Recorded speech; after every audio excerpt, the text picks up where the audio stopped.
This video was brought to you by Skillshare. You don't need to know much about the Western Balkans to know that the whole region is basically in a bit of a state. Ever since Yugoslavia's breakup in the 90s, the whole region has been beset by political instability. But while it looked like things were on the up a while ago, in the past few years and months, regional tension has been rising once again, and things don't look likely to get better anytime soon. Tensions are flaring between Serbia and Kosovo, the nationalist right is on the rise in places like Croatia, and politicians are increasingly polarizing rhetoric in places like Bosnia, where talks of secession are getting even louder. So in this video, we're going to take a look at the 3 key reasons why things are getting worse and not better in the Western Balkans, and what might happen next.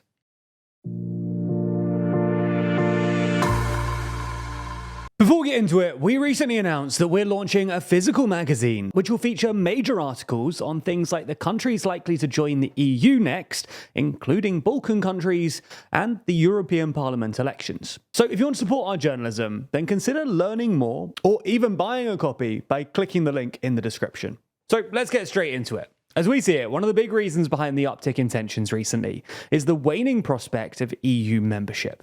After years of instability, the prospect of EU membership was in some sense the glue holding the Balkans together. Now, countries have made progress towards European integration over the years, and with the exception of Kosovo, they're all currently EU candidate countries. But even though countries are nominally making progress and complying with EU accession conditions, corruption is on the rise, liberal democracy is declining, and ruling elites have more power than ever. While a lack of political will among Western Balkan politicians definitely hasn't helped, the EU hasn't been the most reliable partner either. For starters, the EU's accession criteria can actually make some of the internal issues worse. First, in part because the Balkan countries have weak judicial systems, imposing what we might describe as neoliberal economic reforms can lead to a small group of wealthy individuals gaining too much power.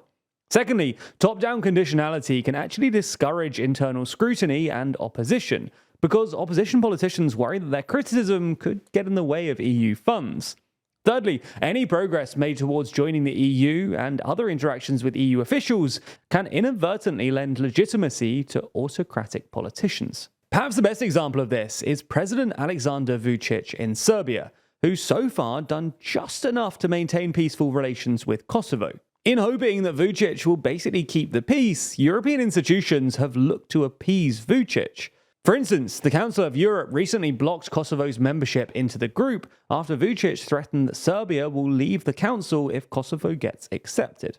Vučić has thus become somewhat of a reliable partner for the EU, but in backing Vučić, the EU has undermined its own credibility and cemented Vučić's political dominance in Serbia. Anyway, as the prospect of EU accession has faded recently, thanks to the bloc's so-called enlargement fatigue and its understandable preoccupation with Ukraine, Balkan countries have less of an incentive to mend relations, because they know that they won't be rewarded with EU accession progress anyway. And this has opened space for more nationalist narratives in Balkan politics and the media, which have been exploited not only by their own politicians, but also by Moscow. Which brings us on to the second reason that regional tensions have flared recently: Russian influence.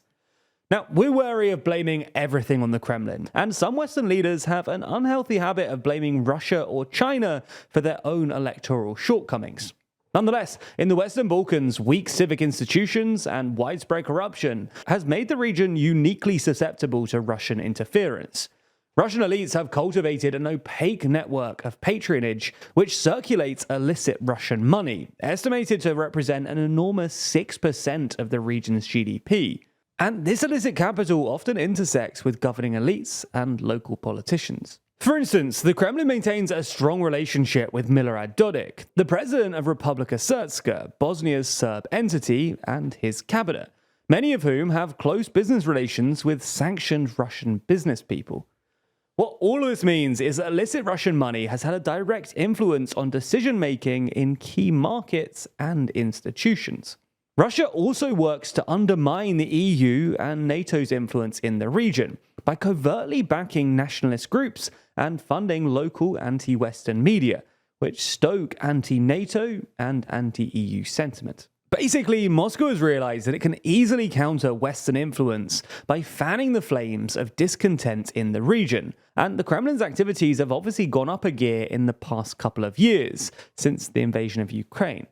This has both strained the Western Balkans' relations with the West, but has also stoked internal divisions between pro- and anti-Western blocs within the countries. But despite the recent increase of malign Russian influence and the EU's enlargement fatigue, the underlying and most important factor in all this is the Western Balkans' long-standing corruption problem.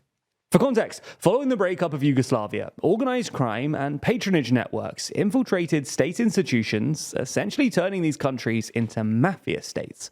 While the early 2000s marked a new era of big strides being made towards peace and democracy, in the past few years corruption has been on the rise, especially in Bosnia and Serbia.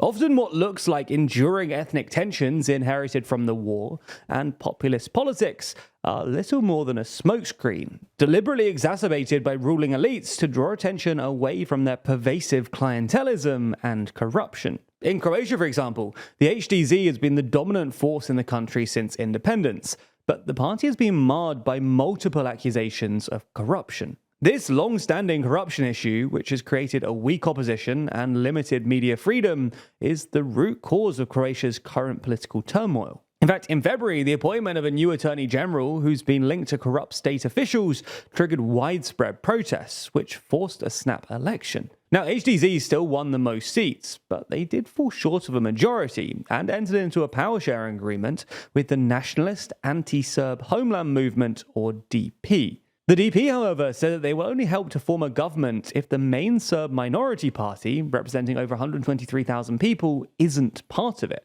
And ever since they got into government, they've been looking to reduce the representation of Serbs in Croatia. Similarly, most of the political instability in Bosnia has been driven by Dodik, who's seen as corrupt by many. The US recently accused Dodik of turning the entity into a family business and sanctioned 2 of his children for their involvement in the entity's key businesses, which also receive a lot of financial support from the government. Dodik has even recently said that he will propose a plan for the peaceful separation of Republika Srpska, along with an independence referendum. And early this month, the leaders of Serbia and Republika Srpska gathered in Belgrade to call for the unity of ethnic Serbs throughout the region. This gathering comes amid higher tensions after the UN approved a resolution to commemorate the 1995 genocide in Bosnia, despite strong opposition from the Serbs. All in all, while the fading prospect of EU accession and Russian influence might be the proximate cause of the recent political instability, arguably the fundamental, structural cause behind it, and the region's longer history of instability post-Yugoslavia, is pervasive corruption that's proved nearly impossible to shake, as well as political elites looking to maintain the status quo.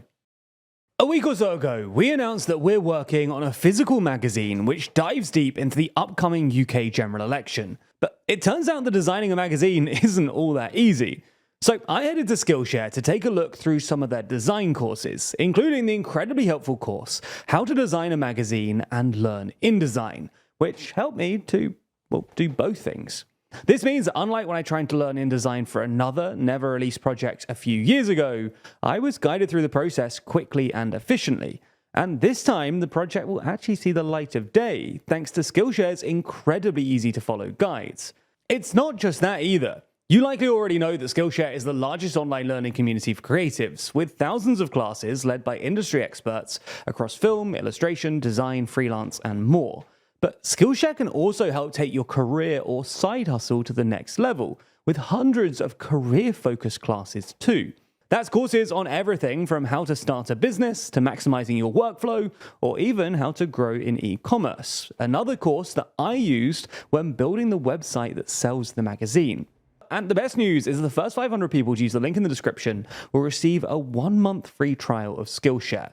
So get started today.